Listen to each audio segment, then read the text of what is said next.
बेटा आज हम डिटरमिनर का एक टॉपिक डिस्कस करने जा रहे हैं जिसका टाइटल है आर्टिकल्स।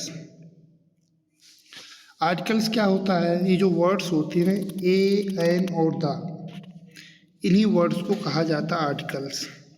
ठीक है, तो आर्टिकल्स दो टाइप के होते हैं, एक होता है डेफिनिट आर्टिकल और दूसरा होता है इनडेफिनिट आर्टिकल।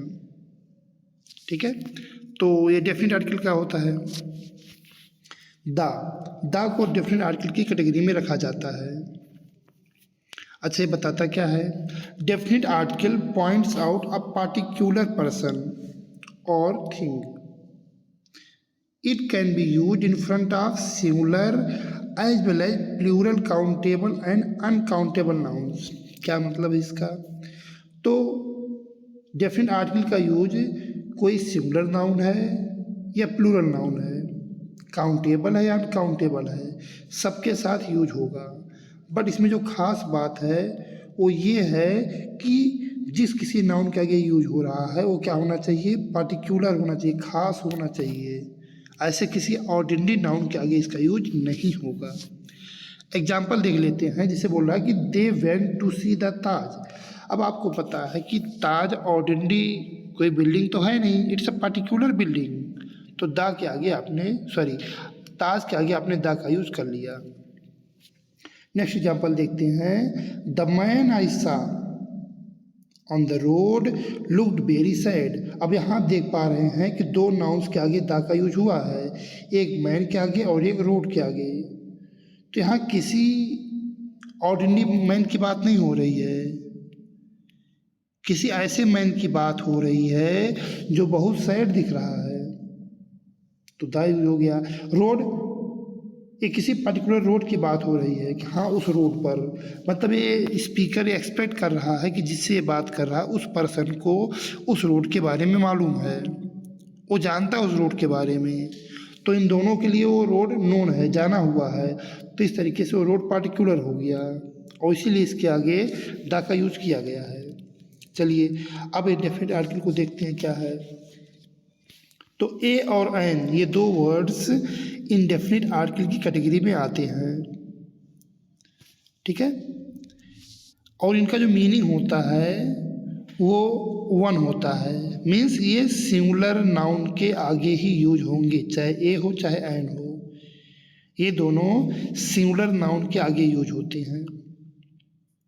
और क्या खास बात इसमें है? इसमें जिस किसी नाउन के आगे यूज होंगे वो नाउन इनडेफिनिट होना चाहिए, मीन्स पर्टिकुलर नहीं होना चाहिए, जनरल वे में इसका यूज होता है। एग्जाम्पल देखते हैं, he was carrying an empty picture. अब यहाँ एम्प्टी पिक्चर, एक खाली घड़ा, मीन्स यहाँ एनी पिक्चर की बात, किसी पर्टिकुलर पिक्चर की बात नहीं हो रही है, एक ऑर्डिनरी पिक्चर की बात हो रही है जो वन है। She lived in a village, वो एक गांव में रहती थी। अब यहाँ पे विलेज की बात हो रही बेटा, तो विलेज किसी ऑर्डिनरी विलेज की बात हो रही है, किसी पर्टिकुलर विलेज की बात नहीं हो रही है। अब आइए इसको थोड़ा डिटेल में डिस्कस करते हैं। सबसे पहले इनडेफिनिट आर्टिकल, पहले हमें जान लेते हैं कि ए और एन इन दोनों आर्टिकल्स के बीच में डिफरेंस क्या है। तो a is used before the singular countable noun that begins with the Hindi consonant sound से। तो ए का यूज आप ऐसे सिंगुलर काउंटेबल नाउन के आगे करेंगे जो हिंदी के कंसोनेंट साउंड से बिगिन होते हैं, जो उनका शुरुआती साउंड है वो हिंदी का कोई कंसोनेंट होना चाहिए। एग्जाम्पल के लिए देखते हैं, आई हैव अ पेट। अब यहाँ देख रहे हैं जो पेट, अब पेट का बिगिनिंग साउंड क्या है? पा, हिंदी का पा निकल रहा है, तो पा क्या है? एक कॉन्सोनेंट है, तो इसके आगे हम क्या यूज करेंगे? आ का यूज करेंगे।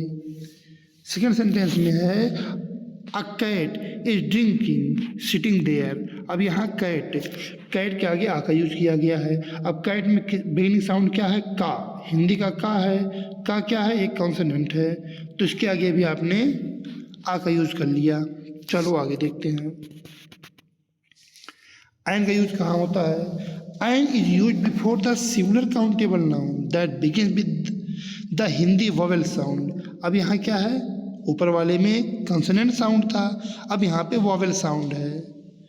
तो यहाँ हमें ये देखना होगा कि जो कोई नाउन है उसका बिगिनिंग साउंड क्या है, वॉवेल है तो उसके आगे एंड का यूज होगा। एग्जाम्पल में देखते हैं तो she is an engineer, engineer में देखेंगे ई से स्टार्ट हो रहा है इंजीनियर, तो ई क्या है, एक वॉवेल है, तो इसके आगे क्या यूज होगा, एन यूज होगा। ऐसे ही Anil is an honest man, अब यहाँ ऑनेस्ट है, ऑनेस्ट के बिगिनिंग साउंड क्या है, आ है, हिंदी का आ है, तो इसके आगे आपने क्या यूज किया, एन। यहाँ लेटर को आप माइंड नहीं करोगे, लेटर देखोगे तो एच से स्टार्ट हो रहा है, एच क्या है, एक कंसोनेंट है, बट यहाँ लेटर को हमें नहीं देखना, हमें देखना उसका प्रोनाउंसिएशन साउंड, कि जब आप उसको बोलते हो तो उसका फर्स्ट साउंड क्या निकलता है, ऑनेस्ट आ निकलता है, और आ क्या है, एक वॉवेल है, तो इसके आगे एंड का यूज होगा। ठीक है, अब हम देखते हैं इनके कुछ स्पेशल यूसेज को। सबसे पहले देखेंगे इंडेफिनिट आर्टिकल के यूसेज। तो जो इसका फर्स्ट यूसेज है वो है to express things of the same kind. अगर एक ही जैसी चीज़ों को बताना हो तो उनके लिए आप इंडेफिनिट आर्टिकल का यूज कर सकते हैं। जैसे बोल रहा है birds of a feather flock together, अब यहाँ आ का मीन्स क्या है, सेम, मतलब एक जैसे फेदर वाले, एक जैसे स्वभाव वाले। ठीक है, सेकेंड में क्या बोल रहा है, two of a trade seldom agree, यहाँ पर भी सेम का ही फीलिंग दे रहा है, सेम का ही सेंस दे रहा है ये। चलिए, in case of more than one nouns और adjectives denote a singular person और thing, we should use indefinite article before the first noun और एडजेक्टिव ओनली। कह रहा कि कोई एक ऐसा कंडीशन बने जब कोई एडजेक्टिव या नाउन एक ही पर्सन को डिनोट करे, मतलब नाउन्स तो एक से ज़्यादा हों या एडजेक्टिव एक से ज़्यादा हों, बट जो उनका इशारा हो वो किसी एक की तरफ ही हो। तो इस सेंस में हम क्या यूज करेंगे, इनडेफिनिट आर्टिकल यूज करेंगे, वो भी किसके पहले, फर्स्ट नाउन के पहले या फर्स्ट एडजेक्टिव के पहले। एग्जाम्पल से देखते हैं, please give me a red and green cap. यहाँ बहुत ही नोटेबल पॉइंट है, यहाँ बात हो रही है किसकी, कैप की, यहाँ हम कैप की बात कर रहे हैं, कैप के ही बारे में बताया जा रहा है। कैप क्या है, वो ग्रीन है और रेड है, ये कैप को ही डिनोट कर रहा है, कैप की तरफ ही इशारा कर रहा है। तो आपने देखा कि जो फर्स्ट एडजेक्टिव है रेड, उसके आगे आपने आ लगा दिया, एंड के बाद फिर ग्रीन के आगे आपने आ नहीं लगाया, या कैप के आगे आपने आ का यूज नहीं किया, क्योंकि ये दोनों ही वर्ड्स रेड और ग्रीन ये कैप को ही डिनोट करें, कैप के लिए ही यूज किए गए हैं, इसलिए आपने फर्स्ट एडजेक्टिव के पहले आ का यूज किया है। सेकेंड एग्जाम्पल में देखेंगे, she had a black and a white cap. अब इसका क्या मतलब है, यहाँ आप देख रहे हैं ब्लैक के आगे भी आ का यूज किया गया है और वाइट के आगे भी आ का यूज किया गया है। अब इसका क्या मतलब है, इसका मतलब ये दो हैं, यहाँ पे दो कैप की बात हो रही है, एक कैप जो ब्लैक है और दूसरी कैप जो वाइट है। अब ये देखिए, इसमें जो मेन पॉइंट है वो यही है देखने के लिए कि ऊपर वाले सेंटेंस में हमने केवल रेड के आगे आ लगाया था, एंड के बाद ग्रीन के आगे आ नहीं लगाया, इसका मतलब वो एक ही नाउन की तरफ इशारा कर रहा है। और अगर एंड के बाद भी आप आ लगा देंगे, इट मीन्स ये दो नाउन की तरफ इशारा कर रहे हैं। पॉइंट क्लियर हो गया, ठीक है। अब आगे देखते हैं, indefinite article used before a singular common noun if it comes after with. कह रहा है डेफिनिट आर्टिकल जो होता है वो किसी सिंगुलर कॉमन नाउन के आगे यूज होगा अगर ये विद के बाद आता है। जैसे Sudha ran after the thief with a sword in hand, अगर कि विद के बाद आया है तो आ गया। He left the house with a bag, अब यहाँ भी देखेंगे विद के बाद बैग आया है तो बैग के आगे क्या आ गया, आ गया। ठीक है, आगे देखते हैं, indefinite article used to denote rate या मेजरमेंट या प्राइस एट्सेट्रा। किसी भी ऑब्जेक्ट का आपको रेट बताना हो, मेजरमेंट बताना हो या प्राइस बताना हो तो उस काम के लिए भी आप इंडेफिनिट आर्टिकल का यूज करते हैं। जैसे my car runs 20 kilometre a litre. अब यहाँ आ का मीन्स क्या है? Per litre, every litre means 1 litre में कार कितना दूर जाएगी? 20 किलोमीटर। सेकंड एग्जाम्पल में देखेंगे potato are sold ₹15 a kilo. यहाँ भी आ किलो का मीन्स क्या? Per kilo, every kilo. She takes 2 meals a day, मतलब दिन में वो 2 बार खाना खाती है। तो यहाँ पर भी आ डे का मीन्स क्या है? पर डे, एवरी डे, हर दिन पर वो 2 बार मील खाती है। The train runs 150 kilometre an hour. अब यहाँ भी आप देखेंगे तो एन आवर मीन्स क्या? Every hour, per hour. ठीक है।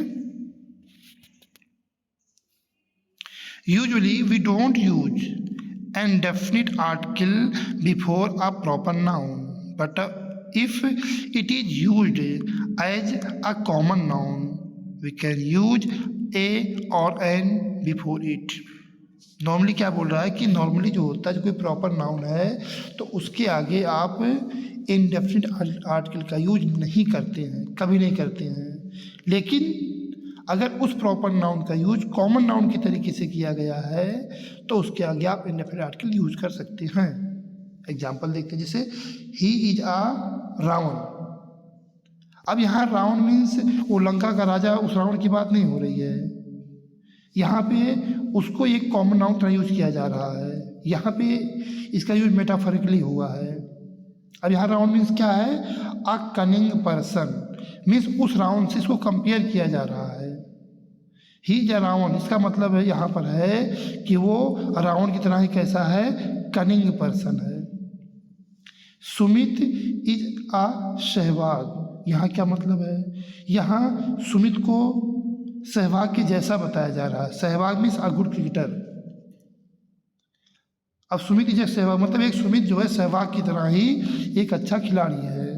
तो इन दोनों केसेस में रावण और सहवाग, इन दोनों को कॉमन नाउन की तरह यूज किया गया है। अब बेटा वीडियो बहुत लंबी हो जाएगी, इसलिए इसी पे इसको पॉज करते हैं और जो बाकी का पोर्शन इसको हम दूसरे वीडियो में डिस्कस करेंगे। ठीक है, तब तक आप इसको स्टडी करें।